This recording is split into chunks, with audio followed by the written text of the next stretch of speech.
Hello, and welcome to the 8th part in our Dominion 6 guide for new players.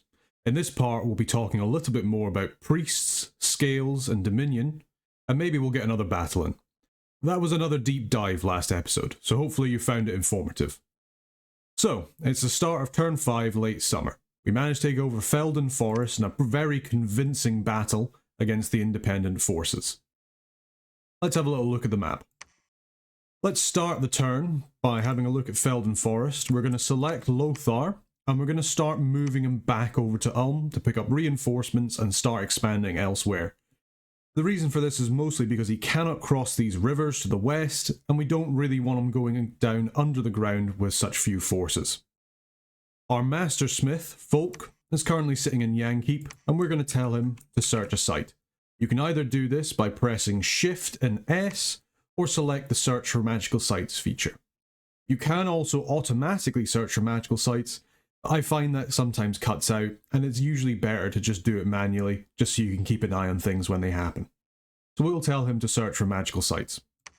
Our new light cavalry commander has been completed in Ionia. So what we're going to do is we're going to send him to Felden Forest, and we're going to use him to start building a fort there. Hopefully next turn, or the one after if we don't quite have enough money. In Felden Forest, we have that Nature 3 site, so we have 3 Nature Gem income each turn from now on. Looking at the recruitment in Felden Forest, we have a choice of woodsmen that we can recruit. They're pretty meh troops. One of them has a short bow, the other one does have poison darts which do fatigue damage. Can be kind of useful, but you can see from their detailed characteristics they're undisciplined, so we can't actually give them orders. They'll just run forward and fire their bows or their pipes and eventually clash in combat. They don't have very good stats, they have no protection whatsoever. They're just probably not a very good investment for us, especially when we can use our gold for much better things. When it comes to the commanders in the province, however, we can recruit a Woodhenge Druid, which we can see here is Priest level 1 and Nature level 1. This will be quite good for us because we don't have any nature access as Ulm. And given the fact we're currently getting 3 nature gems a turn, if we can recruit these guys, that's great. We've got extra casters we can use to forge items and cast spells for our armies. They'll never be very good spell casters, but even just being able to break into a path by getting a path your nation would normally not be able to get is always a great boon. However, you can see that from the recruitment bit here, we need a lab and a temple in order to recruit him in this province. That's because he is one a mage, so he needs a lab to be able to recruit, and he's also a priest who is sacred, so he needs a temple to recruit. That's fine. Given the fact that we're going to be building a fortress on Felden Forest anyway, we probably want a lab there, and building a temple shouldn't be an issue either. Going back over to Ulm, we're going to go and recruit another Mastersmith and a single Black Lord. We don't have much gold left, so we're going to get a few more Black Knights. That's enough, and then probably round out the rest with some infantry of Ulm. Yeah, we'll keep the last one there that we aren't creating for just now. That should be fine. We'll also go back and we'll recruit some more cavalry in Yankeep, and then we'll go and increase the defence in Felden Forest by just a little bit. There we go. All we can afford just now is 4 defense. Okay, and with that, we're completely out of money. There's nothing left we can do for recruitment. We're going to send Earthsneck alone into Amyrlidon, but we're also going to tell him to cast several more times, seeing as he's by himself, before charging in to attack the rear.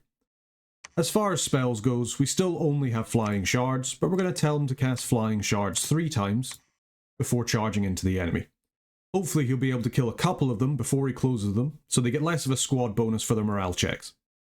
Okay, with Earthsneck done, and sending him off over to there, we'll take our scout, who's currently sitting in Hamain, and we're going to send him up to the Forest of Gila, just so we can have a little bit more of a look at this northern part of the map here. As for our last troop, our spy, in the underground, we're going to send him over to Underhome, and then over to the Endless Caverns, just so we can see what kind of troops are currently sitting on the throne and how easy it will be for us to take. Now, pressing N, we have no more commanders that are currently idle. We are going to give one more order though. Going up to Ulm, we're going to select one of our Master Smiths, And we're going to use the Forge tool, which you can get to by pressing Shift or F, or in the actions, click Forge Magical Item. And we're actually going to tell him to build this black steel sword. Next turn, we're going to give this to our Black Lord. It doesn't cost us very much. This is a special case, as we can see that for Middle Age Ulm, the cost of this item will be reduced by 20% for this nation. Our Master Smiths also get -2 to the cost, so this is going to cost us 2 Earth Gems to make. So it's not that much of an investment other than the mage turn you use to forge it, which you could use for other things like site searching or researching. So we're going to click on the Black Steel Sword, and now we're going to make it to give to our Black Lord next turn. Okay, so we've done our recruitment and our actions. Let's just have a quick double check of our research. We're going to get Alteration 1 next turn. I'm going to get part of the way onto Alteration 2, which is good. I think we're quite happy with the research at the moment. Now, as we can't spend any more money, and we don't have any more actions, recruitment, or research to do, let's have a brief talk about priests. So priests are any commander with a level of holy skill, for example, our prophet, Lothar. Your prophet is an extra special priest. His hit point, strength, and magic resistance are all affected by your dominion level in a province in the same way that it happens with your god. We can see here that he actually has 16 hit points, which is some of which is coming from his dominion bonus. All of your priests are sacred, which you can see from this little candelabra here, meaning they can be blessed with your pretender's blessing. And priests are the main way to bless units, which they do via their spells. Let's have a look at Lothar's spell list again. So priests can bless units either by using Blessing, which is a level 1 holy spell with a small area of effect that doesn't cost any fatigue. When cast, any units in that area of effect will receive your god's bless if they are sacred. Divine Blessing, on the other hand, is a level 3 holy spell, and it does the exact same thing as Blessing, but instead of just a small area of effect, it affects the entire battlefield. All priests can also Banish, which is a level 1 priest spell, which sometimes comes under a different name, and we'll go into why in a little bit. Banishment is a spell that scales quite well with priest level, but it only damages undead beings, making them quite effective at combating armies of the undead. If you're facing off against nations like Scalaria, Ermor, Satis, or any other nation that uses vast quantities of undead, priests can be very useful in helping thin out their numbers prior to the lines engaging. These banishment spells have different effects depending on the highest magic path your pretender has, as long as it's 4 or above. Level 2 priests can cast Sermon of Courage, which we've spoken a little bit about before. Sermon of Courage, for those who weren't there at the time, gives all units +1 morale in a fairly not small AoE, but 10 isn't the largest, but that does increase with every priest level the caster has. This increase in morale will make sure your soldiers don't run as easily, and it also gives them a bit more protection against things like fear. Another level 2 spell that priests can use is Smite Demon, which is a 100 precision attack that deals armor negating damage, but only hits demons. So while it's very effective at dealing with demons, it's only useful against one target. And it is a holy level 2, so not all priests will have access to it. In the level 3 spells, there's Divine Blessing, as we spoke of before, as well as Smite, which again is based off the pretender's highest magic level of 4 or above, which deals damage and can do additional effects to targets. I'll go over Blesses, Banishment, and Smite spells more in my pretender video. The last 2 spells are very powerful. Fanaticism is a battle-wide Sermon of Courage, but it does require Holy level 4 in order to cast. This is a great way to buff up all of your army's morale if you can get access to it. Divine Channeling is a level 5 holy spell that will increase the priest level of all friendly priests in the battle by 1. This is a very powerful spell. Most priests you'll be recruiting will be either level 1 or 2, sometimes 3, but those are usually capital only or in very certain situations. Divine Channeling will let you increase your holy level for all your priests on the battlefield, which can make them much better at clearing out huge swathes of undead creatures coming towards them. Now, all priests and sacred require temple to be recruited. We saw that earlier when we had a little look at our druid here. While priests are ultimately not as powerful as mages, they also require no research, They have all the spells they can cast right off the bat. Surprisingly, middle-aged Ulm is somewhat of an exception, due to some national spells that they can get. So if we go to the Research tab and we click on Evocation, if we filter the spells by Earth, we can see that we have 2 spells in blue, which means they are national spells, not usually available to other nations. So we can see that at level 3 we get Iron Darts, which is an Earth 1, Holy 1 spell, and at level 6 we get Iron Blizzard, which is also an Earth 1, Holy 1 spell. Iron Darts lets a priest throw a sprinkle of darts towards an enemy, whereas Iron Blizzard basically lets him loose an entire volley of darts towards a target. If we have a little look at the spell card, we can see that these are piercing bolts that do magic damage. They're armor piercing, so we know from when we went through our combat tutorial, they will remove 65% of the protection before the protection roll is made. They also do 2 times damage versus magical beings, but they can't be cast underwater. These darts are a real game changer for all. No longer do we need to recruit hundreds of crossbows like many other nations in the Middle Age. Our priestsmiths and black priests can fire their own volleys. It's nowhere near the strongest spell in the game, but it's a personal favourite of mine, I must admit.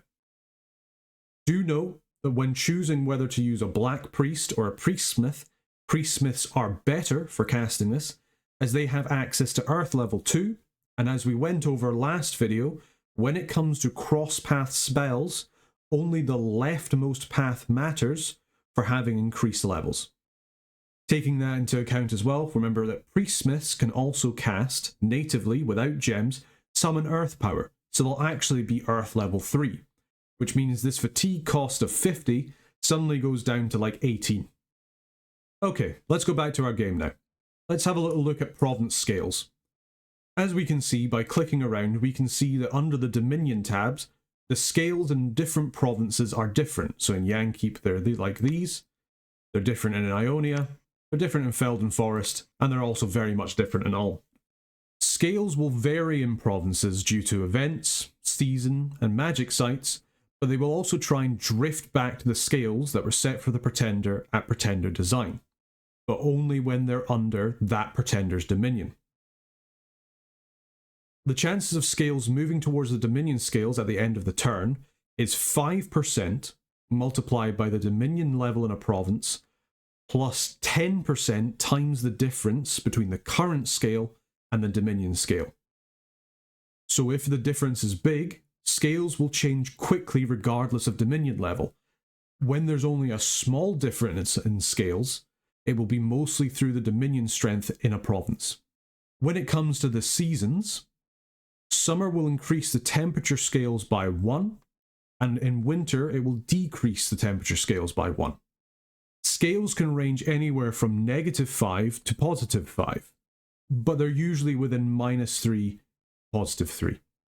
Anything -4 or under, or +4 or above, is classified as an extreme scale, and they will start to have some detrimental effects on a province. Let's click on Ionia. If you click on the scales under the Dominion, it'll give you the full list of the scales in the province and their effects. What you get on this screen is the current Dominion strength in the province, and the effects of each scale and on what part of the -5 to +5 scale they are on. I'm going to go through the full effects of each level of scale.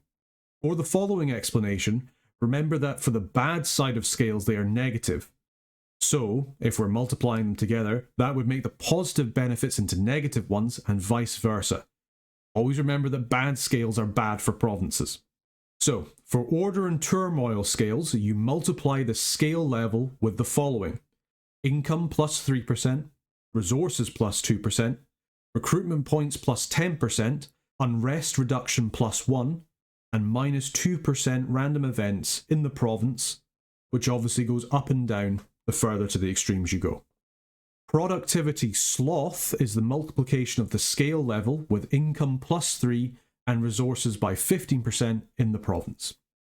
Heat and cold is 5% less income and 10% less supplies for every step away from your nation's preference, which you can find when you select the nation when you start the game. For us as middle-age Ulm, it's 0, so any deviation from that causes us negatives. You can see that the income and supplies negatives for being so far away from our national preference is quite high. Out of all the scales, having the incorrect temperature scales will cause the most damage to your income throughout the game. So do keep that in mind before you make everything into the desert or a frozen hellscape. Growth death scales multiply the scale level with the following: population growth plus 0.2%, supplies plus 10%, income plus 1% in the province. Fortune and misfortune scales, or luck and unlucky scales, multiply the scale level with the following: chance of random event being good plus 10%, chance of national hero spawning plus 0.5%. For every point of scale deviation for both fortune and misfortune, every point you move away from 0, you add plus 5% chance for more random events over the end turn. Magic and drain scales multiply the scale level with the following: minus 0.5 magic resistance to all units in the province, minus 10% fatigue from spell casting, plus 1 research point. In addition, at Pretender creation, you gain plus 50 research points per positive scale when you start the game. You get minus 50 research points for each negative. What that translates to is basically, if you have too much drain, you will start with no research in any magical schools. If you start with magic scales, however, you'll have more basic research in some of the schools. So from this, you can probably take away that bad scales are bad for the long-term growth of your nation. But sometimes it's necessary to get the pass or blesses you need on your Pretender. Some nations also like to have bad scales. For example, as us for Middle-Age we quite like having Drain 3. Our researchers are not affected by the reduction in RP due to their special ability, and it also increases the magic resistance of our troops within our provinces. Given that our troops have lower magic resistance than usual, this can be quite beneficial to us. Okay, so that's us talked about scales. Let's talk about Dominion. So Dominion is slightly different from scales. It's the spread of the people's belief in you as a god. It will spread completely independently of your conquests in the world, and in fact it's quite easy to end up conquering lands that don't actually believe you're a god. Dominion is spread by several sources: your Pretender, your Prophet, any temples that you own, captured thrones of ascension, and preaching.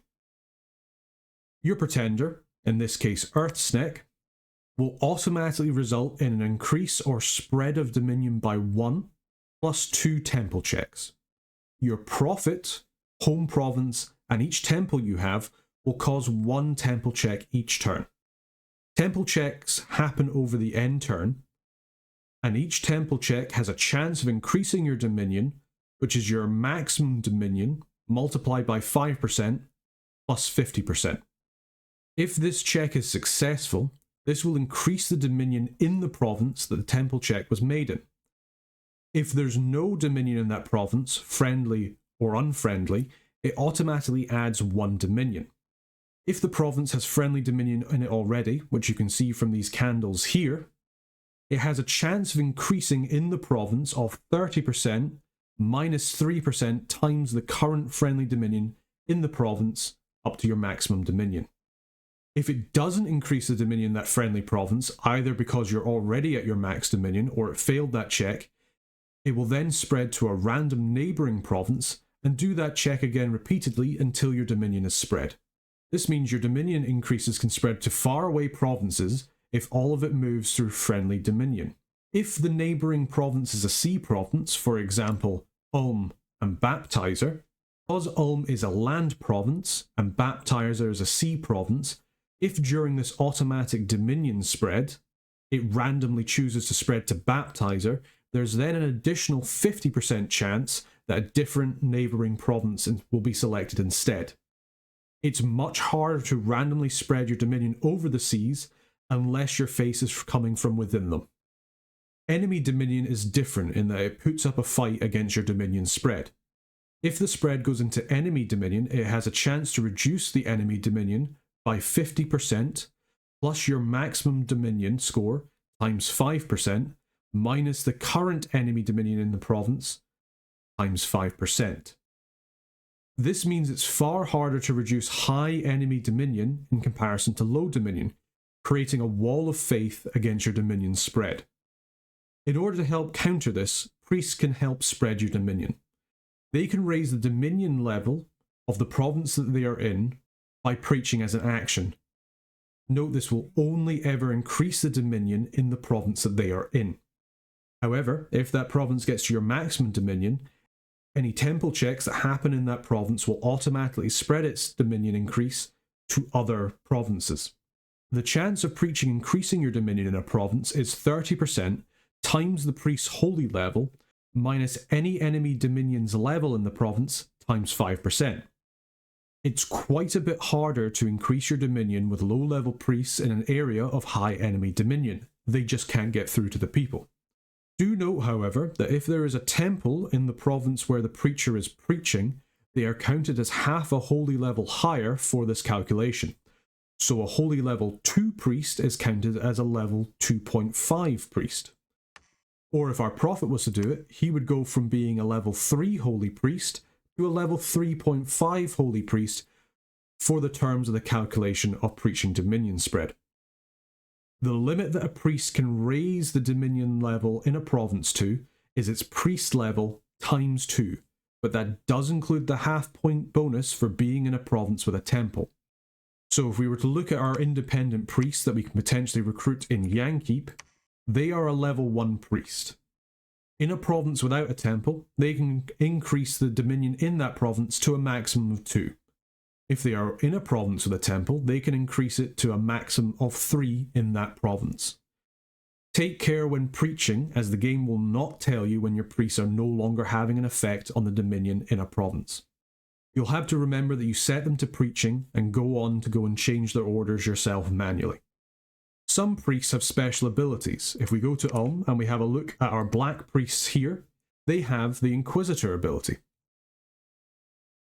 This means that they have a far better chance of increasing your dominion through preaching in provinces with enemy dominion. For the calculation of dominion increase, they use 60% times their priest level rather than 30% if they are in a province with enemy dominion in it. So if our black priests were in a province with an enemy dominion of strength 4, seeing as they're holy level 2, ordinarily they'd have less than a 100% chance to reduce the enemy dominion. Because they have the Inquisitor ability, they have an 100% chance to reduce the enemy dominion. In neutral or friendly dominion provinces, they have the same preaching ability as normal priests of their level. This can be very useful for rooting out enemy dominion from provinces you capture, and you can do some very cheeky strategies centered around stealthy Inquisitor priests to dom kill your opponent before they realise what happens. Quite a niche circumstance though. Remember as well that Inquisitor will also include the bonus for preaching within a temple. So our black priests would be priest level 2.5 if they were preaching in a province with a temple, and that stacks with Inquisitor if they're preaching in a temple in a province with enemy dominion. Remember, if a pretender has no friendly dominion, then they will lose the game. If no one believes in them, they simply cease to exist. All their remaining provinces that their nation controls, if any, will turn into independence, and their ability to fight together is over. If you had another nation locked into a constrained position which they can't get out of, but you can't quite beat them militarily, say for example by storming their capital, then surrounding them with temples and priests can be a way to remove the last vestiges of their dominion and snuff them from the game. Some dominions in the games have special effects. Middle-age Urmors, for example, will kill the population where it's in based on its current dominion strength in a province. For Middle-age Urmor, this also has the additional effect of raising undead troops for free in any province with corpses in it, which is cool for them, but not so cool for their neighbours. Okay, that was another really in-depth conversation about game mechanics. That should really be the last one for a little while. From here, we should be good to play the game normally and focus on our expansion. If you manage to stick it through these tutorials, great job. Even if you can't remember the minutiae of everything I've told you, if even the basics of it stuck, the mechanics in the game should start to make a lot more sense. Dominions is a very complicated game. with wildly different mechanics that are kind of like an unstarted jigsaw. To begin with, it looks like a mess and you don't understand a thing, but if you get the basic cornerstones of knowledge and you get the edges sorted out, you start to build up the central knowledge of the mechanics until you get to see what a pretty picture it is and how everything links together in the end. Alright, strange metaphors aside, let's end our turn here. We've done our research, recruitment, and actions. If we just double check and make sure by pressing N we have no more commanders, we're good to go. Let's end our turn. Okay, so the end of the turn, we are now in early fall of year 0 in the Ascension Wars. We can see Alteration is finished, so we finished Alteration 1. We're currently working on Alteration 2. We won't quite have it by next term, which is a shame, but it's not the end of the world. I think our research is pretty good for now. We can also see that there was a famous battle in Mirrodon. This will be Ursnek facing off against these troops here. Let's see how he does. So we're going to fast forward until the lines clash. We've got a couple of flying shards coming out. And we can see here, after our talks about using fatigue for high-level magic, our Serpent has basically no fatigue. Part of that is the 3 invigoration that he gets from our Bless. That's the reason why we took it to begin with. I'll maybe speak about that briefly another time, but I think you've had enough explanations for one episode. Let's just watch the clash. So Earthsnake's going to march forward. He's going to march into these militias. He's taking a couple of javelins, but he should be absolutely fine. All these people being around him will start to be taking fear checks every single combat round now, and we're just kind of hoping that their morale will break and they'll end up fleeing the battlefield. I'm seeing quite a few hits here on our Serpent, a little bit more than I would like if we have a little look through the damage. Overall, he's not taking very much. Wow, that is a plus 30 roll on their damage roll for a spear. That guy got very lucky with his Dominion's random numbers. Oof, that was a big one. You can see here that even though mathematically our Serpent shouldn't be getting hurt, he is. Sometimes their RNG will do you like that. Let's fast forward and see what happens. That was another big hit, 19. But it's absolutely fine because as we can see, the squads are starting to run.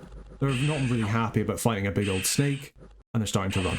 With the exception of this guy, the reason he didn't run is if we turn on the grids, he was stuck in being able to run in a straight line towards the edge of his battlefield, so he couldn't get out, so instead he stood and fight and died valiantly.